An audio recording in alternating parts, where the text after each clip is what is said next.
علیہ وسلم سے عشق بھی آپ کو کمال درجے کا تھا، اور یہ عشق کا نتیجہ ہے کہ سرکار نے آپ کو دیدار کروایا۔ اور اس عشق کی مثال آپ نے کیا دی، اس کا اظہار کس طرح کیا کہ حضور صلی اللہ علیہ وآلہ وسلم کے ماں باپ کے اوپر اعتراضات آج تک ہوتے ہیں۔ حضور صلی اللہ علیہ وسلم کے ماں باپ، حضور کی والدہ ماجدہ کی قبر بالکل مسمار کر دی گئی، اس کے اوپر کبھی روڑی پھینک دیتے ہیں، کبھی اس کو بالکل مٹا دیتے ہیں۔ آپ نے 6 رسالے حضور صلی اللہ علیہ وسلم کے ماں باپ کے ایمان پر لکھے۔ اللہ اکبر، یہ ہے عشق۔ اور میرا وجدان یہ کہتا ہے کہ جتنا آپ نے لکھا ہے، آپ ہی ہیں جنہوں نے لکھا ہے۔ حضور صلی اللہ علیہ وسلم کی والدہ ماجدہ کے اوپر بہت کم لکھا گیا۔ 1993 کے اندر میں نے عرس آمنہ ایسے ہی کوئی اشارہ یا القاء ہوا 10 اپریل کا، مجھے 1993 سے میں نے شروع کیا حضرت آمنہ رضی اللہ تعالی عنہا کا عرس، اور آج بھی یہ آج 10 اپریل ہے، 10 اپریل کو پاکستان کے اندر کئی جگہ پہ عرس جو ہے وہ ہو چکا ہے۔ میں نے اس کی پیر محل میں 1 کروڑ مرتبہ بہت بڑا مدرسہ ہے، 1 کروڑ مرتبہ سارا سال پڑھتے رہتے ہیں درود شریف سرکار کی والدہ ماجدہ کے لیے پڑھا گیا۔ اسی طرح گجرات کے اندر بھی ہوا ہے، علامہ حنیف جلال پوری صاحب نے جو ہے وہ بہت بڑا عرس کیا۔ میرے والد گرامی کے مزار پر جو ہے سید طالب حسین شاہ رحمۃ اللہ علیہ، ان کے مزار پر جو بہت بڑا کل جلسہ ہوا ہے۔ تو اب یہ آہستہ آہستہ یہ پھیلتا جا رہا ہے۔ میرے والد گرامی کے مزار پر تو یہ درود شریف میں نے خود لکھوایا، لکھو اللہم صلی علی سیدنا محمد و آبا و محمد و آل محمد و صحاب محمد و بارک وسلم۔ میں نے کتاب جب لکھی، میں نے پڑھا ان کو، پھر اس کے بعد میں نے ایک کتاب لکھی، کتاب کا نام ماں ہے، وہ اس کو میں ڈیڈیکیٹ جو ہے وہ میں نے کیا سرکار کی والدہ محترمہ کو۔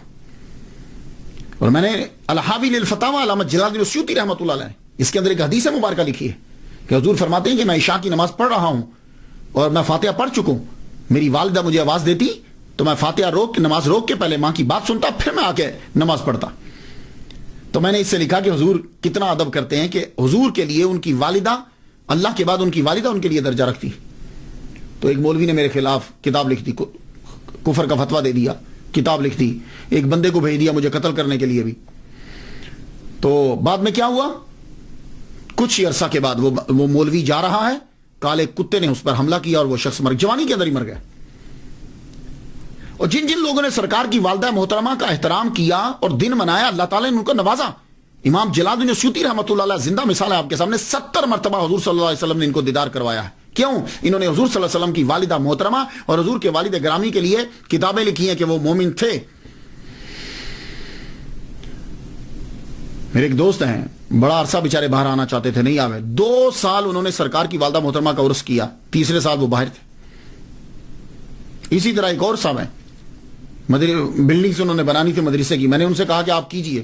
پچھلے سال انہوں نے، اس سے پہلے سال انہوں نے عرس کیا، اس سال 2 منزلہ بن چکی، معلوم ہی کیسے ہو گیا۔ تو آپ بھی 10 اپریل کو سرکار صلی اللہ علیہ وسلم کی والدہ محترمہ کے لیے ضروری سال ثواب کیا کریں۔ میں تو ہر سال، یہ میں تحدیث نعمت کے لیے بتا رہا ہوں، ہزار رحمت میرے بھی، ہر سال سرکار کی والدہ کے نام کی ایک قربانی جو ہے وہ عید الاضحیٰ پہ میں کرتا ہوں۔ اگر سرکار کی والدہ مسلمان نہیں ہے نا، تو دنیا میں کوئی مائی کا لال مسلمان نہیں ہے۔ مخدومہ کائنات، ماؤں کی جائے پناہ حضرت آمنہ رضی اللہ تعالیٰ عنہ۔ اس لیے آپ لوگ جو ہو وہ ضرور احترام کیجیے، پھر دیکھیے کتنی برکتیں اور رحمتیں نازل ہوتی۔ محمد صلی اللہ علیہ وسلم کو اپنی والدہ سے بڑا پیار ہے۔ تو حضرت آمنہ رضی اللہ تعالیٰ عنہ، ان کے بعد